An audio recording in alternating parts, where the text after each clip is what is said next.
आज हम बात करने वाले हैं स्ट्रोक के बारे में। ये एक ऐसी मेडिकल इमरजेंसी है जहां सच में हर एक सेकंड मायने रखता है। जब स्ट्रोक होता है तो गुजरता हुआ हर पल दिमाग के लिए एक बहुत बड़ा खतरा बन जाता है। चलिए, इसे समझने की शुरुआत एक सवाल से करते हैं। हार्ट अटैक के बारे में तो हम सब ने सुना है ना? पर क्या कभी ब्रेन अटैक के बारे में सोचा है? असल में स्ट्रोक को समझने का ये सबसे सीधा तरीका है। तो ये ब्रेन अटैक यानी स्ट्रोक तब होता है जब दिमाग के किसी हिस्से तक खून का दौरा अचानक रुक जाता है।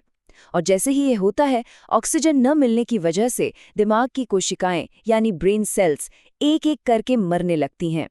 इसीलिए कहा जाता है टाइम इज ब्रेन, मतलब जितना समय बर्बाद हुआ दिमाग को उतना ही गहरा नुकसान पहुंचा। तो सबसे बड़ा और ज़रूरी सवाल ये है कि इस खामोश हमले को पहचानें कैसे।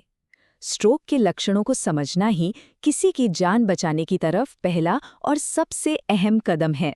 इसे याद रखने का एक बहुत ही आसान तरीका है बी फास्ट।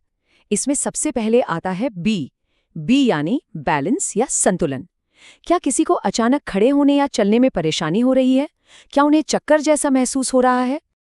अगला अक्षर है ई यानी आईज या आंखें। क्या अचानक से एक या दोनों आंखों की रोशनी चली गई है या सब कुछ धुंधला दिख रहा है? ये एक बहुत बहुत बड़ा संकेत हो सकता है। फिर है एफ मतलब फेस या चेहरा। उस इंसान से बस मुस्कुराने के लिए कहिए। अगर मुस्कुराते वक्त चेहरा एक तरफ को झुक जाए या लटक सा जाए तो ये स्ट्रोक का एक क्लासिक लक्षण है। ए का मतलब है आर्म्स यानी बाजू। उस व्यक्ति से कहिए कि वो अपने दोनों हाथ सीधे ऊपर उठाए।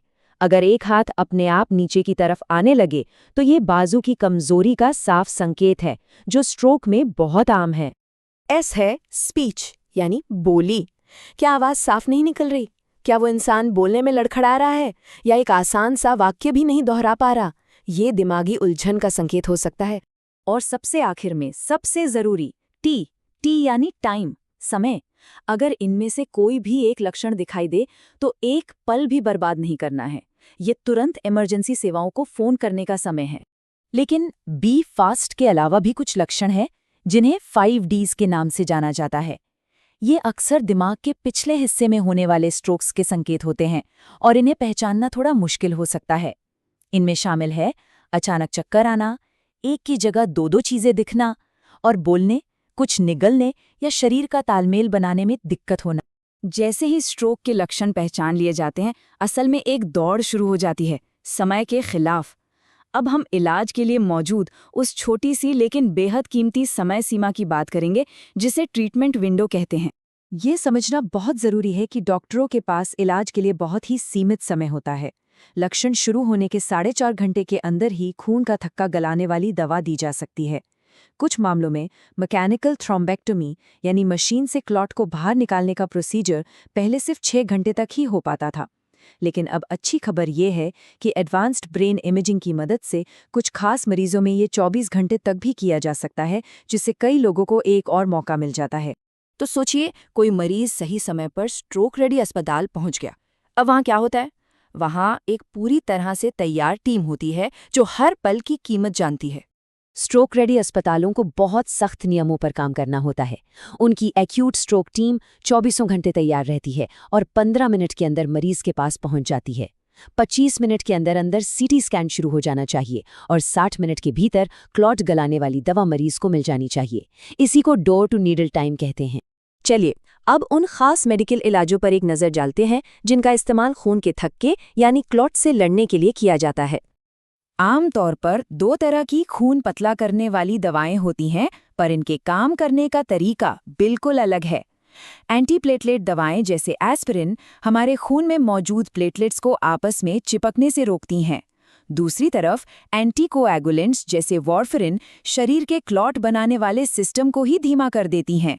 अब अस्पताल से बाहर आते हैं और वापस हमारे आपके बीच यानी समाज में लौटते हैं, क्योंकि जानते हैं जिंदगी बचाने की इस पूरी चेन में सबसे कमजोर कड़ी कौन सी है? वो है हम लोगों में जागरूकता की कमी। जरा ये आंकड़ा देखिए और सोचिए।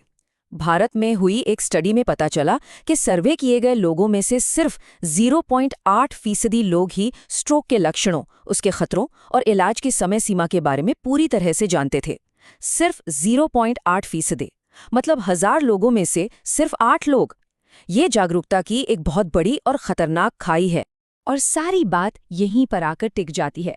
अस्पताल कितना भी तैयार हो, डॉक्टर कितने भी काबिल हों, सब कुछ बेकार है अगर किसी के आसपास का कोई इंसान समय पर लक्षणों को पहचान कर मदद के लिए फोन ही ना करे। पूरी मेडिकल प्रक्रिया वहीं से शुरू होती है जब कोई आम इंसान सही समय पर सही कदम उठाता है। आज हमने स्ट्रोक के लक्षणों और सही समय पर एक्शन लेने के महत्व को समझा है। अब सवाल ये है कि ये जीवन बचाने वाली जानकारी किसके साथ साझा की जाएगी, क्योंकि ये ज्ञान किसी की पूरी जिंदगी बचा सकता है।